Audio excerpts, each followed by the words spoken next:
Right. Is it going to work tonight? Let's have a look. See, did I turn that setting off over there? I think I have. Ah, there we are. Looks like we've got a screen. Evening all. Give us a thumbs up if it's working and we're coming through okay at the other end. Just wiggle this around a little bit so I can see what I'm doing better. It's a bit better, a bit bigger screen. Excellent. Stream health is healthy. That's good to know. Marvellous. How are we all diddling? Simon says he can't wait. Excellent. Evening, Brian. Evening from Solihull. Hello, hello, hello. Paul, hello. Peter and Stella, good evening. Peter C. Excellent. There's a few of you there. Yes, sorry I didn't quite make it last night. Computer was very busy steaming away practically on the new website. I'm teaching it how to read circus posters at the moment, which is a lot harder than you think. It was a lot easier teaching my nephew and niece to read when they were little than it is trying to teach a computer to read. I haven't actually got a poster here now, typically. If you think of the posters, circus posters often have really fancy writing in curves and things and loads of different colours and everything else. It's not an easy thing to read. Not only to read a poster, but to understand everything that's on it, so it can then feed it into the new website. So yeah, it's, but again, there it's quite exciting. It's now reading and sort of understanding-ish what's a date and what's an address and what's a phone number and all that sort of thing. So yeah, once I've got it trained up on that, then been through the website and all the done all the circusy stuff, then I can that will be good training for it to learn how to read old editions of Coin Slot and old slot machine magazines I've got from like the 30s and stuff, with some great adverts and things in them, and loads of really good articles as well,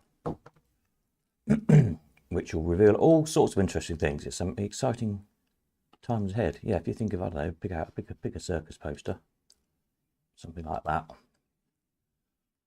See, to get a machine to read this and to when it's all different colours, different shapes, there's people over the top of writing and all sorts. So yeah, it's quite a tricky thing to do. Quite interesting. Learning a lot myself while I'm at it. This sort of thing's a bit easier because it's kind of, pretty much straight lines of text, a bit easier to read something like that. But yeah, there we go. So that's what I've been up to. We're getting there. Marvellous. Anyway, there we are. Let's put a picture of something up. Where's my coin slot gone? Hang on a minute. Here we go. Yes. Evening Sinclair. Did I get the pictures? Did you send me some new ones? Let me have a look. Probably.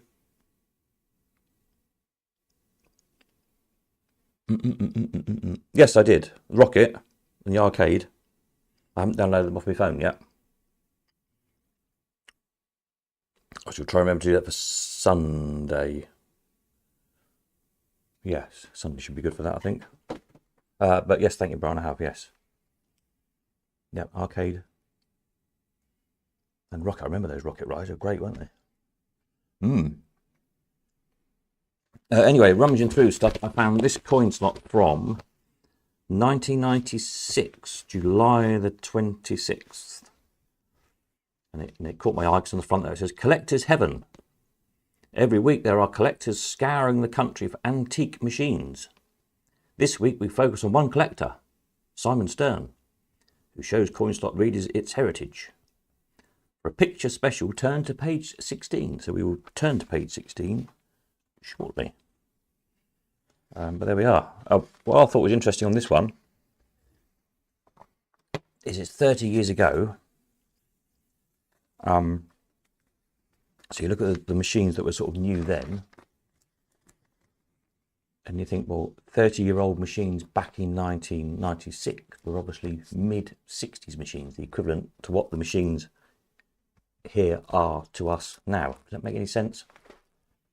So yeah, kind of how much things moved in 30 years, really, I suppose, is the point I'm trying to make.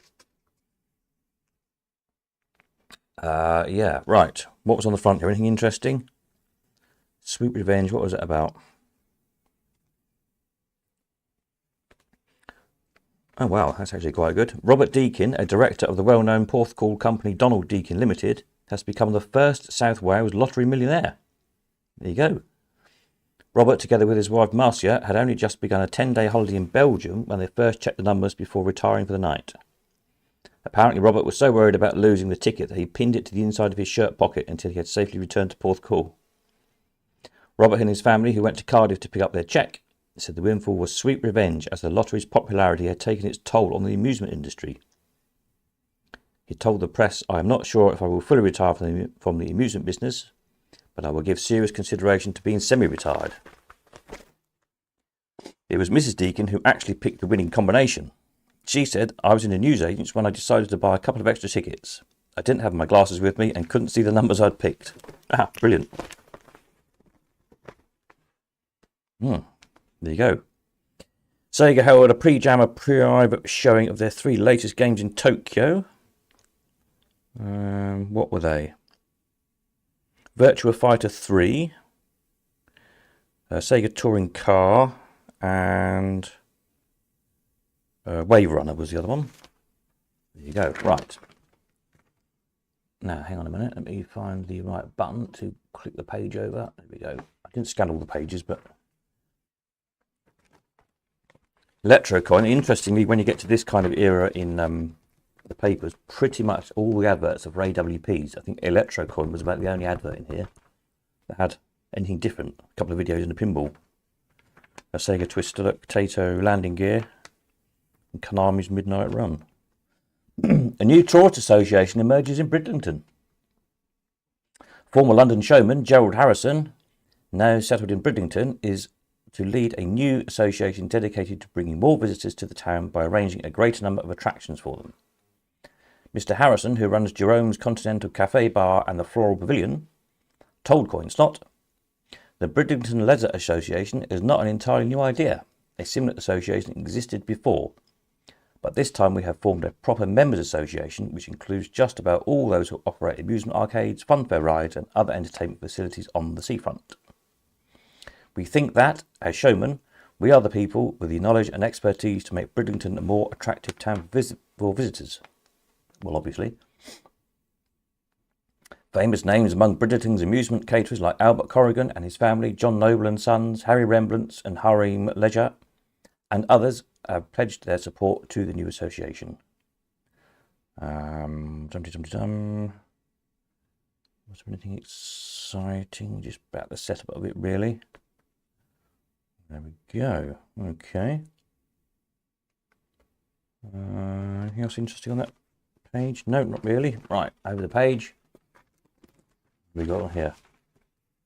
Vital statistics. Rich always had an eye for an attractive figure. The attractive figure here seems to be a lady with a bottle of beer. Yes.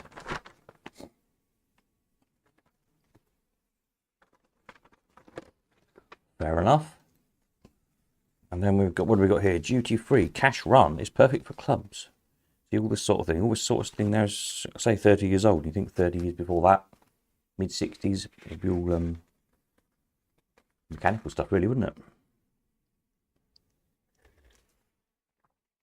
Still sticking in high tops and governors and stuff like that. Some of the very early electromechanical stuff. Crystal Leisure. Another Cardiff one again. Interesting. The new website will be able to map all these places where they all were.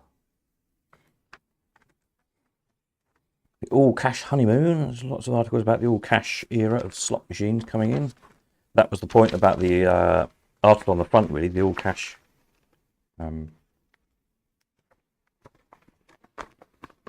thing, if you remember, and when the lottery came along as well. There were lots of changes in the gaming industry at the time. Yeah. £10 all cash machines. You think they'll take your fancy? Probably not. What's this one? I've lost a page somewhere, and a page behind. Here we are. EastEnders. The Queen Vic. And Super Pots. At a time of such uncertainty, these premium models take the stress out of purchasing decisions. There you go. Get yourself a Maygay, Queen Vic, or Super Pots. EastEnders was targeted for single sites, arcades and LBOs. Also available in the Premier Apollo front opening cabinet, no less.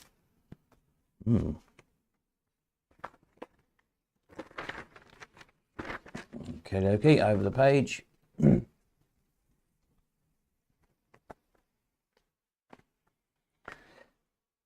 Simon says, I used to leave those machines or charge to remove them. Yeah, I used to refuse to take them in the auctions. Here we are then at Collector's Heaven. I'll tell all about Simon. Let's see what it says, because it's probably too small to read on the screen. What was he up to all those years ago? Collector's Heaven, it says. Chris Murphy looked at some classic coin-op. Simon Stern first got a taste for collecting vintage coin-op machines around 17 years ago. Here's a good bit. We'll give away his age. We'll give away your age, Simon. It says, now age 34.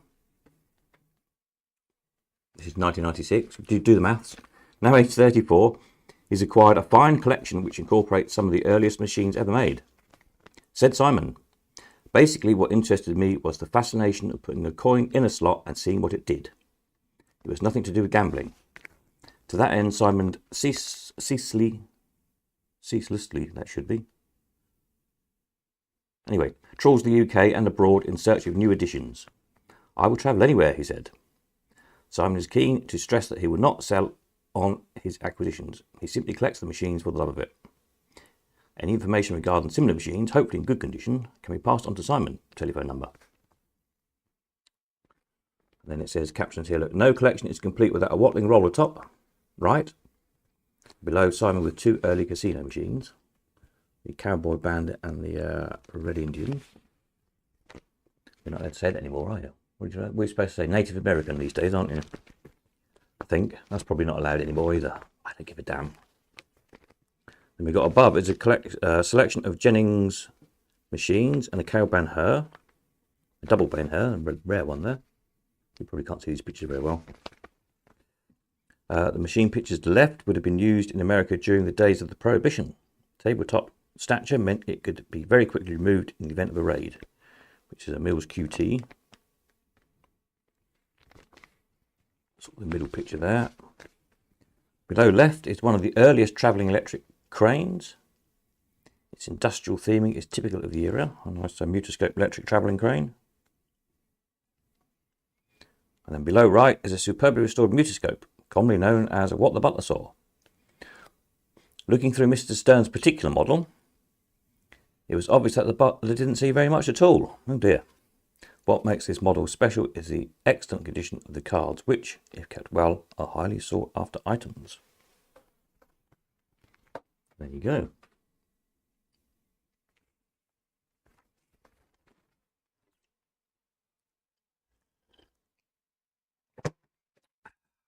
Yeah, righto. So there we are. So I thought that was quite novel. To see who else we could find in these newspapers of old. Right, what else have we got?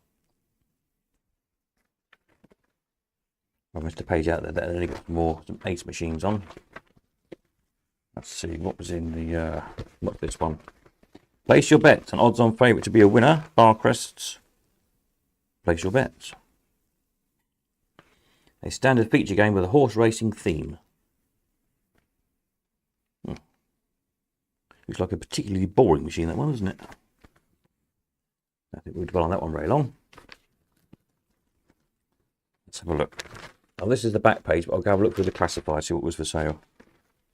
What was on the back page there? There's an article in a minute. I'll read the Crompton's article in a minute. Right, let's see what was for sale in the small ad, shall we?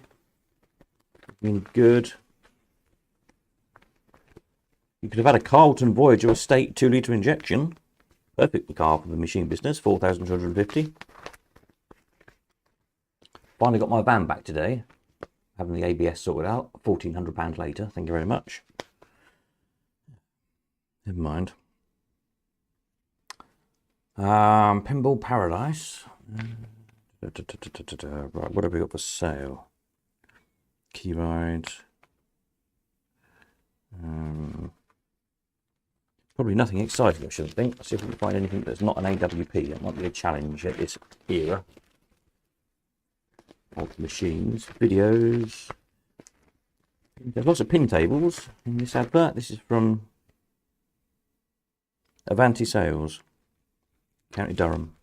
I think I bought some of them then. Pin tables, Adams Family, 750. Demolition Man, 895. Royal Rumble, 650. Doctor Who, 450. Hurricane, 350. Well, I had a Hurricane. Whitewater and a Whitewater. Whitewater, 545. Simpsons, 325. Star Trek Next Gen, 725. You might be a few people after that, don't you? Hook, 450. Judge Dredd, 475. Jurassic Park, 475. Corvette, 1195. Street Fighter, 325. Last Action Hero, 575. Maverick, 1225. Tommy for 700 quid. Teed Off for 425. And Twilight Zone at 450. Redemption Rising Crane, anything interesting there? Double Falls Pusher, £675. A Quicksilver, 650. An Amutech Robot Ride, I had one of those, 395. Cop Capers, 345. Had one of them. That was quite a good machine, Cop Capers. Like a you kind of sat in it. It had a steering wheel.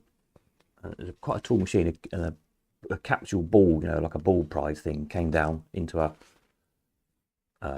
like a maze thing. You tip the steering wheel, a bit like the steer a coin type thing, but instead of the coin rolling around, your prize capture rolled around it. Good machine. Got papers. Teddy Bear's Picnic, 525. AWPs I won't bother with because they bore me. Anything else stands out? Bar, Crash Mary Bay. No. JNC, what have they got for sale? Indiana Jones Pinball, 825. Hook, 475. Doctor Who, 475. Star Wars, 450. Gilligan's Island, 450. Operation Thunder, 375. Street Fighter 2, 375. I remember buying pinballs at that sort of money from JNC. Had them in pubs in the Midlands, did really well. The thing is, you could buy a pinball machine for 350, 400 quid, and it would take that in. They used to take like 60, 70 quid a week. So, you know, a few weeks they'd take what they cost. And you sold them again for what you paid for them. It was brilliant. Couldn't lose. Good old days.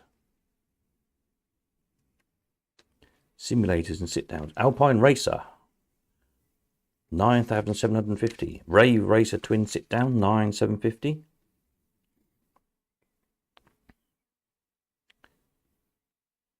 Alpine Racer, was that the skiing one? You sort of stood on and skied, is that what I'm thinking of? Quite good fun, weren't they, though? What else have we got? Oops, hang on a minute. So data, no, that's boring. Heron Data, what have they got? Bingos.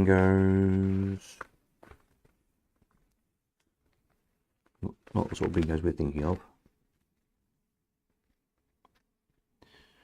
Star Wars Pinball again, 425. Pinbot, 250.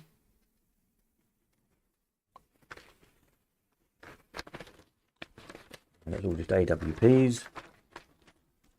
The boring era of arcades, really, wasn't it? At that sort of time. Pinball Paradise. Again, just an advert, no prices. Let me see what we got here. Fruit machines. Spiral vending machines, $4.99. Remember when they were all the rage? You could have a slightly damaged Cluedo for £100.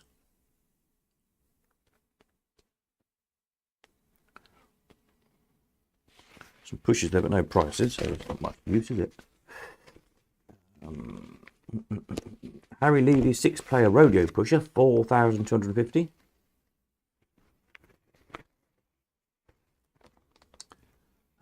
Pushes, no prices. AMR, what have AMR got? Let's find the interesting bit of AMR's advert. Other games. Pushers, a 6-player showboat for 2,500. Any novelty stuff? No. It's annoying. Pin tables again. Demolition Man 850. Flintstones 1,050. Star Wars 400. Addams Family 750. Doctor Who 400. Star Trek TNG 650. Twilight Zone 450. Judge Dredd 575. World Cup 1150. Rocky and Bullwinkle, had one of those on the pier. Rocky and Bullwinkle 450. Surf and Safari 300. Creatures of the Black Lagoon 500. Creatures of the Black Lagoon, that one like the where it went under the deck like a hologram effect thing. Is that Creatures of the Black Lagoon? It is, isn't it? Jurassic Park 500. Corvette 1,050. Tommy 500 and Indiana Jones 950.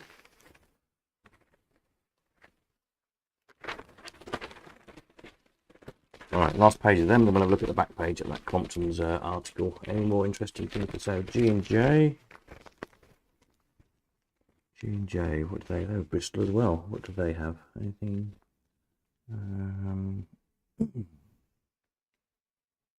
No, not really. Nothing exciting.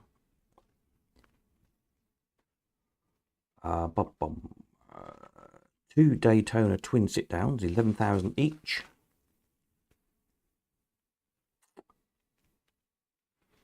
Star Trek TNG, perfect condition, £500, no VAT. Clancy.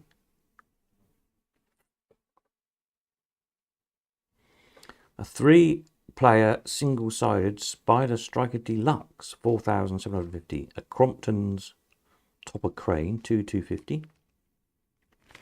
KW Systems Gold Rush Hexagonal Pusher, 4,000. Indianapolis Pin Table, 1,500.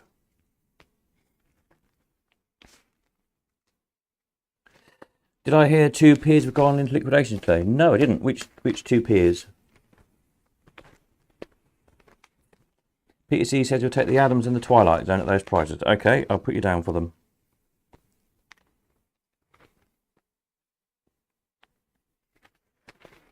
We buy all vintage slot machines. Call us last for the very best cash price. 01273 736622. That's David Gladbury, wasn't it? I think, if I remember rightly. I think that's Dave's old number. Pushers. Oh, no prices. They had Showboats, Jungle Jives, Hollywood and Circus, all by Harry Levy.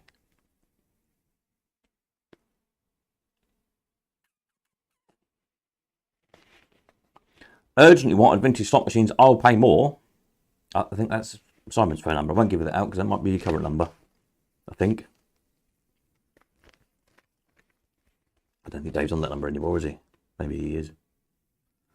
Sorry, Dave, if you are. I think it was the shop number. For sale, arcade. Genuine reason for selling. Established 20 years. One-man business. £59,995. All near offer. We could have had a licensed bingo club in the Midlands area. 400 to 500 admissions. Tabletop seating, bar and snack bar, links, AWPs, established for 20 years, long lease, accounts available, 45 grand.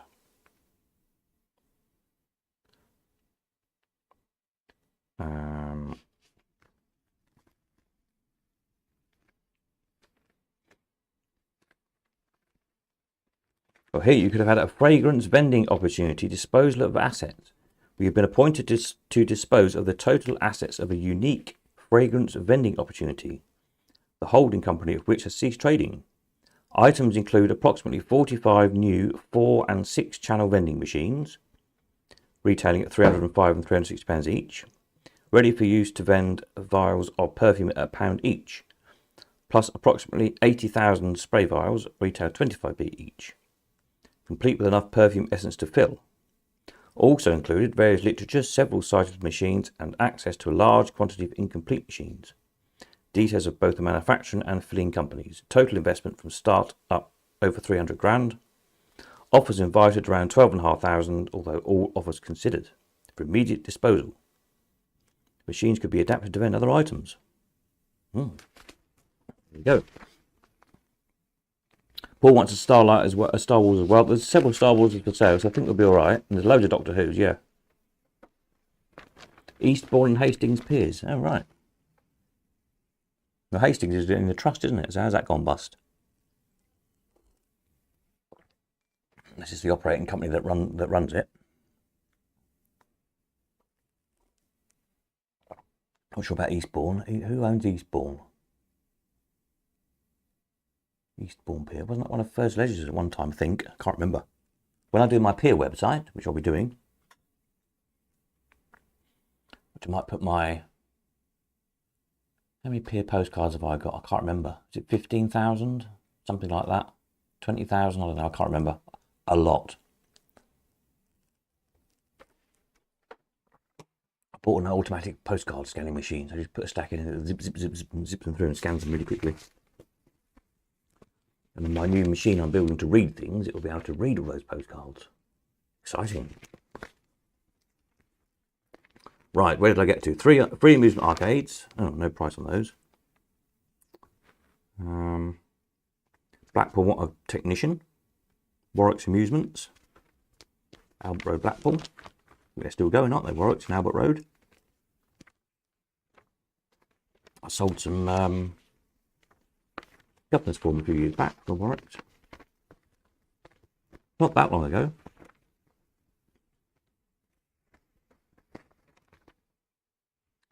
Sega World, we're looking for mechanics and cash collectors.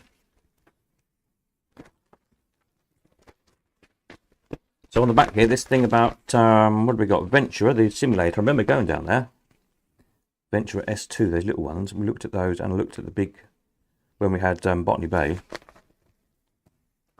I put one of the big, what were they, 36-seat simulators or something in. They were a bit of a joint, they were a lot of money. I think they were there was something like about 100 and, I think they were 180,000, I think. The guy who owned Botany Bay, we were trying to persuade him to invest in one. He was up for it. He flew down in his helicopter all the way from Botany Bay. He flew from Botany Bay to the village here, parked in the village green, right in the middle of the cricket pitch, which I told him not to. So he landed his helicopter literally on the middle of the cricket pitch, picked me up. That was quite good fun. And we flew down to, was it Red Hill? Somewhere down the side. I think it was Red Hill Aerodrome, or whatever it's called. And then Thompson's, who made the simulators, picked us up, took us to the factory, had a look round, bought us lunch and all sorts. It's amazing how well you get treated when you arrive in a helicopter, I tell you. And yes, that was quite a good fun day out. Looked at the simulators and then yeah, flew back, dropped me off on the village green again. Caused a bit of a stir in the village. And he flew back up to Botany Bay. Yeah, we didn't persuade him to buy one, unfortunately. It would have been good fun. But, yeah. Crompton's, right. Crompton's on the East Coast tour.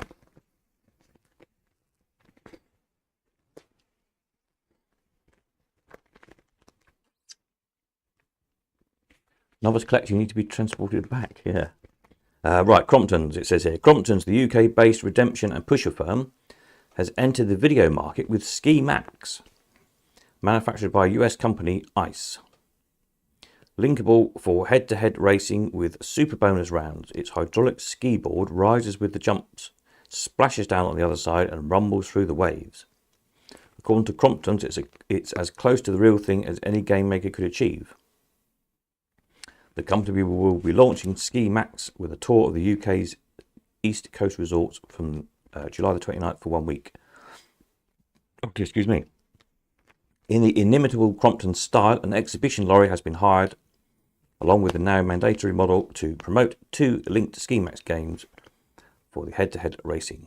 While on tour, Crompton's Tim Francis and Mike Kennedy hope to raise funds for the Macmillan appeal by letting the public make a donation for their game, while operators will have the opportunity to see Ski Max for the first time in the UK.